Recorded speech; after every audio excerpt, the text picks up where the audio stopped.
बलियापुर के सोमू के माँ बाप की एक एक्सीडेंट में मृत्यु हो जाती है। उसके पिता का एक होटल था जो बहुत अच्छा चलता था। पिता की मृत्यु के बाद धीरे धीरे वहाँ ग्राहकों का आना लगभग बंद हो गया और सोमू की माली हालत बहुत खराब हो चुकी है। सोमू के घर के बाहर बहुत सारे लोग जमा हैं। मैं आप सबके हाथ जोड़ता हूँ और विनती करता हूँ, मुझे कुछ और समय दे दीजिए। मैं जल्दी आप सभी का कर्जा चुका दूंगा। हमें नहीं पता, अगर तुमने 1 महीने के अंदर हमारे पैसे नहीं लौटाए तो हम तुम्हारा होटल बेच देंगे और उससे अपने पैसे वसूल कर लेंगे। नहीं नहीं, आप ऐसा कुछ मत कीजिएगा, मुझे बस थोड़ा समय दे दीजिए। सोमू अपने माँ बाप का इकलौता बेटा है। मैं क्या करूं समझ नहीं आता। इस होटल को चलाने की कितनी कोशिश की पर यह होटल नहीं चला। अब तो मुझे ऐसा लगता है कि हमें यह होटल बेच देना चाहिए। आप सही कहते हैं, अब हमारे पास दूसरा कोई रास्ता नहीं है। आप होटल बेच दीजिए और उन पैसों से कर्जदारों का कर्ज चुका दीजिए। फिर हम क्या करेंगे? हमारे पास जो पैसे बचेंगे उनसे हम कोई दूसरा धंधा कर लेंगे। सोमू ने होटल बेच दिया और कर्जदारों के पैसे वापस कर दिए। लेकिन इस सब में उसकी तबीयत बहुत खराब हो गई और बचा हुआ सारा पैसा उसकी बीमारी में खर्च हो गया। उनकी माली हालत और खराब हो गई। अब तो हमारे पास पैसे भी नहीं है। मुझे पता है, मेरी बीमारी से बचे हुए सारे पैसे खर्च हो गए। पता नहीं अब क्या होगा। उस दिन कुलदेवी की पूजा थी और इस पूजा में भोग लगाने के लिए भी उनके पास पैसे नहीं थे। आज पूजा में भोग कैसे लगाऊं, कुछ समझ नहीं आ रहा। ऊपर वाले ने जो हमारे पास छोड़ा है उसी का भोग लगा दो। उर्मिला ने रसोई घर के डब्बे देखे। उसे सिर्फ थोड़ी सी चावल और जरा सा बेसन मिल गया। उस बेसन से बिना पकौड़ों की कढ़ी बना दी और चावल उबाल दिए। उस भोग को लेकर वो जंगल में अपनी कुलदेवी के मंदिर में गई और भोग रखकर प्रार्थना की। हे देवी माँ, हमारे पास और कुछ नहीं है जो मैं बनाकर यहाँ लेकर आ सकी। आपको यही भोग लगाना होगा। उर्मिला आंखें बंद कर वहीं बैठ गई। उस पेड़ पर एक जादूगरनी रहती थी जो बहुत बूढ़ी हो चुकी थी। उसने कढ़ी चावल देखे और तुरंत सारे खा लिए। तुम्हारे कढ़ी चावल तो बहुत स्वाद बने हैं, बस थोड़ी पकौड़ों की कमी है।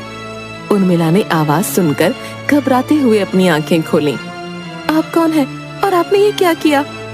तुमने ये मेरे लिए ही तो यहाँ रखे थे, मैंने खा लिए। हे राम, आपने ये क्या किया? ये तो कुलदेवी के लिए भोग रखा था, आपने वो भी खा लिया। मैं भी तो देवी हूँ। उर्मिला को उस जादूगरनी से बहस करना समझ नहीं आया और वो चुपचाप वहाँ से उठकर जाने लगी। तुम जा रही हो? तुमने बताया नहीं, तुमने इस कढ़ी में पकौड़े क्यों नहीं डाले? कहाँ से डालती पकौड़े? ना घर में तेल था और ना इसके अलावा और बेसन। मैं तो भोग लगाकर बचा हुआ खाना घर वापस ले जाकर अपने परिवार के साथ खाने वाली थी, लेकिन आपने तो पूरा सफाचट कर दिया। ओह, तो ये बात है। जादूगरनी ने जादू से 2 छोटे बर्तन उर्मिला को दिए। तुम ये बर्तन अपने घर ले जाओ और इसमें कढ़ी चावल बनाना, लेकिन पकौड़े डालकर, और वापस मुझे देकर जाना। कढ़ी चावल बर्तन से नहीं, बेसन, तेल और चावल से बनता है। अपने घर जाओ, तुम्हें सब सामान मिलेगा और मेरे लिए फिर से कढ़ी चावल बना कर लाओ, वो भी पकौड़े वाली। अगर इस बार भी तुम्हारे कढ़ी चावल इतने ही स्वादिष्ट हुए तो मैं तुम्हें एक जादुई मंत्र दूंगी जिससे तुम्हें और तुम्हारे परिवार को कभी भूखा नहीं रहना पड़ेगा। उर्मिला अपने घर गई और वहाँ उसने देखा घर में सच में थोड़ा सा बेसन, चावल और थोड़ा तेल रखा हुआ है। उसने फिर से कढ़ी चावल बनाए, वो भी पकौड़े डालकर, और जादूगरनी के पास पहुँच गई। जादूगरनी ने कढ़ी चावल खाना शुरू कर दिया। जादूगरनी कढ़ी चावल खाती जाती और उर्मिला उसे और देती जाती। थोड़ी देर के बाद उर्मिला को लगा कि वो सारा खाना खा लेगी, लेकिन फिर उर्मिला ने देखा कि जादूगरनी ने इतने कढ़ी चावल खा लिए, फिर भी बर्तन के कढ़ी चावल खत्म ही नहीं हो रहे थे। तुमने इस बार पहले से भी ज्यादा स्वादिष्ट कढ़ी चावल बनाए थे। मुझे एक बात समझ नहीं आ रही, आपने इतना सारा खाना खाया फिर भी इन बर्तनों में कढ़ी चावल खत्म नहीं हुआ। यही तो जादू है। ये कोई मामूली बर्तन नहीं है, ये जादुई बर्तन है। इन बर्तनों में तुम कढ़ी चावल बनाना और बेचना। तुम्हारे ये बर्तन कभी खाली नहीं होंगे। बस मेरी एक बात याद रखना, तुम्हें इन कढ़ी चावलों का ग्राहकों से हमेशा उचित मूल्य ही लेना होगा, नहीं तो ये जादू खत्म हो जाएगा। आपका बहुत बहुत धन्यवाद। उर्मिला खुशी खुशी वो जादुई बर्तन लेकर अपने घर की तरफ गई और सोमू को सारी बात बताई।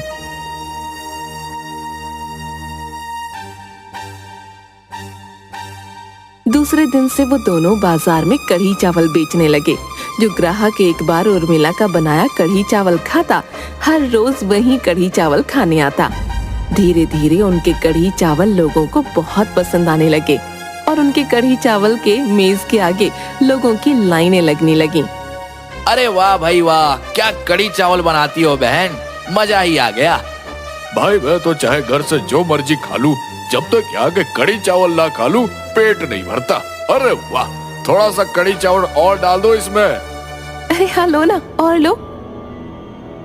उर्मिला, ग्राहकों की संख्या बढ़ते देखकर मुझे ऐसा लगता है कि हम अपना होटल वापस खरीद पाएंगे। मुझे नहीं लगता कि वो समय इतना जल्दी आएगा। हमारे पास ग्राहक हमारे कढ़ी चावल के स्वाद के लिए नहीं, बल्कि उसके दाम की वजह से आते हैं। तुम्हारा मतलब क्या है? पूरे बाजार में एक प्लेट कढ़ी चावल 40 रुपए का बिकता है, हम सिर्फ 5 रुपए में बेचते हैं। हाँ, हमें थोड़ा मुनाफा कमाना चाहिए। इसलिए बोल रही हूँ कि सारा दिन धूप में बरसात में खड़े रहने के बावजूद हम कम मुनाफा कमाते हैं। हमारी स्थिति को पहले जैसा करने के लिए हमें अपने कढ़ी चावल के दाम बढ़ाने होंगे। तुम उस जादू करने की बात भूल रही हो। मुझे सब याद है, लेकिन आप भूल रहे हैं। अगर ऐसे चलता रहा और किसी दिन जादूगरनी का जादू गायब हो गया तो हमारे पास फिर से कुछ खाने को नहीं होगा। तुम्हारी बात तो सही है, लेकिन जादूगरनी की कही बात का क्या होगा अगर उसका जादू गायब हो गया तो? अगर हमारे पास फिर से पैसे आ जाएंगे और ये जादू गायब भी हो जाएगा तो भी हम उन पैसों से कुछ तो कर ही लेंगे ना। लेकिन इस तरह 5 रुपए में एक प्लेट कढ़ी चावल बेचकर जिंदगी का गुजारा कैसे कर सकते हैं? उर्मिला की बात मानकर सोमू ने कढ़ी चावलों के दाम 5 से बढ़ाकर 10 रुपए कर दिए। फिर भी बर्तनों में कढ़ी चावल खत्म नहीं होते थे। देखा, जादूगरनी को भी पता है कि हमने अपने कढ़ी चावल के दाम दूसरों से कितने कम कर रखे हैं। हाँ, हम कुछ ज्यादा ही कम मुनाफा कमा रहे थे। सब ठीक चलता रहा। कुछ समय बाद एक दिन फिर से उर्मिला ने कहा, हमें लगता है अभी भी हमारे कढ़ी चावलों के दाम कम हैं। हमें ये 10 रुपए की जगह 30 रुपए में बेचने चाहिए। हाँ, महंगाई भी तो कितनी बढ़ गई है। कल से हम कढ़ी चावल के दाम 10 की जगह 30 कर देते हैं। दूसरे दिन से उन्होंने कढ़ी चावलों के दाम 10 की जगह 30 रुपए प्रति प्लेट कर दिया। फिर भी दुकान पर ग्राहकों की लाइन लगी रहती थी। अरे उर्मिला ने तो अब कढ़ी चावल के दाम बढ़ा दिए हैं, लेकिन स्वाद के लिए इतना दाम तो चुकाना ही पड़ेगा। सही कहा ना भाई? बिल्कुल 100% सही बात कही है भाई। उस दिन शाम को उर्मिला और सोमू के लिए बर्तनों में कढ़ी चावल नहीं बचा।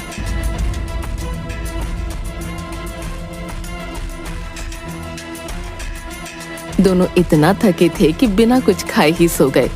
दूसरे दिन सुबह, उर्मिला, आज देखकर काम करना, कल हमारे लिए कुछ नहीं बचा था। हाँ ठीक है, लेकिन मुझे समझ नहीं आ रहा कि ऐसा क्या और क्यों हुआ। प्लेट तो तुम लगा कर देती हो ग्राहकों को। उसके बाद रोज ही ऐसा होने लगा कि सोमू और उर्मिला के लिए खाने को कुछ नहीं बचता। वो इतने थके होते कि वापस आकर कुछ पकाकर खाने की भी हिम्मत नहीं बचती, तो वो रोज बाहर से खाने के लिए कुछ लाने लगे। इस हफ्ते हमारे पास ज्यादा पैसे नहीं बचे हैं। हाँ, हमने रोज रोज बाहर से खाना जो लिया है। तो क्या करें? कुछ नहीं, कढ़ी चावल के दाम थोड़े और बढ़ा दो ताकि हमारा खर्चा भी तो निकल आए। तुम ठीक कहती हो। आज से कढ़ी चावल के दाम 30 की जगह 35 रुपए प्लेट कर देते हैं। उन्होंने कढ़ी चावलों के दाम 30 की जगह 35 रुपए प्लेट कर दिया। लेकिन उस दिन दोपहर होते होते ही बर्तनों में कढ़ी चावल खत्म हो गए और उन्हें घर वापस आना पड़ा। 2-4 दिन ऐसे ही चलता रहा। अगर आधे दिन में ही हमें दुकान बंद करनी पड़े तो ऐसे कैसे चलेगा? उर्मिला, तुम सही कह रही हो। इस तरह तो हम कुछ भी नहीं कर पाएंगे। अब हम 35 की जगह कढ़ी चावल के दाम 40 प्लेट कर देते हैं। हाँ, यही सही रहेगा। आधे दिन में ही हम उतना मुनाफा कमा लेंगे जितना पहले कमाते थे। दूसरे दिन से दोनों ने कढ़ी चावलों के दाम 35 की जगह 40 रुपए प्लेट कर दिया। उर्मिला घर से जितने कढ़ी चावल बनाकर ले गई थी वो सिर्फ 10 प्लेट हुए। उसके बाद बर्तनों में कढ़ी चावल खत्म हो गए। दोनों को 1 घंटे बाद ही घर वापस आना पड़ा। मुझे लगता है जादूगरनी ने अपना जादू वापस ले लिया है। तुम सही कह रहे हो। हमारे पास कितने पैसे बचे होंगे? ज्यादा नहीं, सिर्फ 400 रुपए बचे हैं। इतने में तो कुछ भी नहीं होगा। ये सब हमारे लालच की वजह से ही हुआ है। अगर हम कढ़ी चावल के दाम 5 से 10 ही रखते तो आज हमें ये दिन नहीं देखना पड़ता। मैं भी आती हूँ।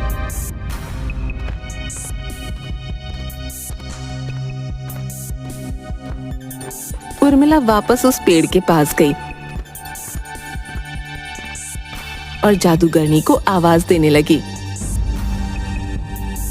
जादूगरनी जी, जादूगरनी जी, आप कहाँ हैं? जादूगरनी ने कोई जवाब नहीं दिया। जादूगरनी जी, एक बार मेरे सामने आ जाइए। जादूगरनी नहीं आती है।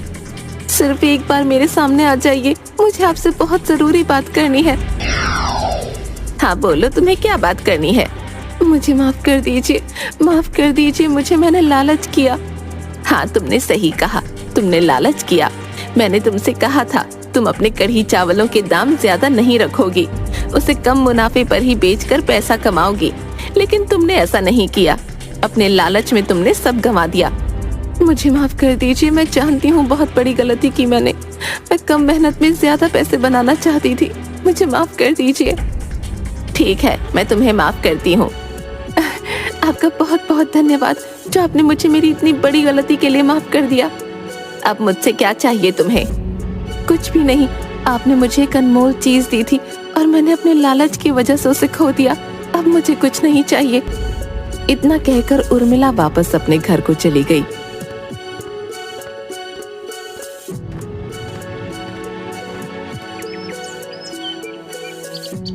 दोनों ने काम की तलाश के लिए बहुत मेहनत की।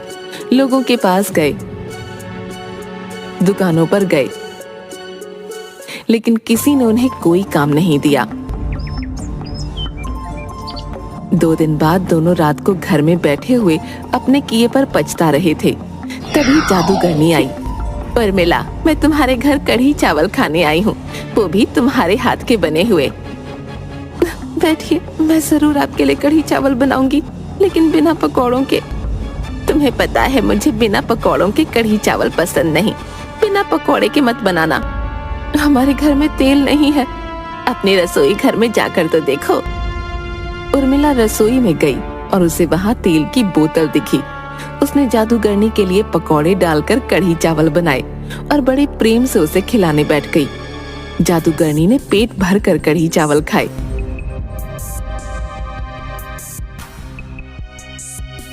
चलो अब मैं अपने घर जाती हूँ, लेकिन जब भी मेरा दिल कढ़ी चावल खाने का करेगा तो मैं तुम्हारे घर आ जाया करूँगी। जरूर आइएगा।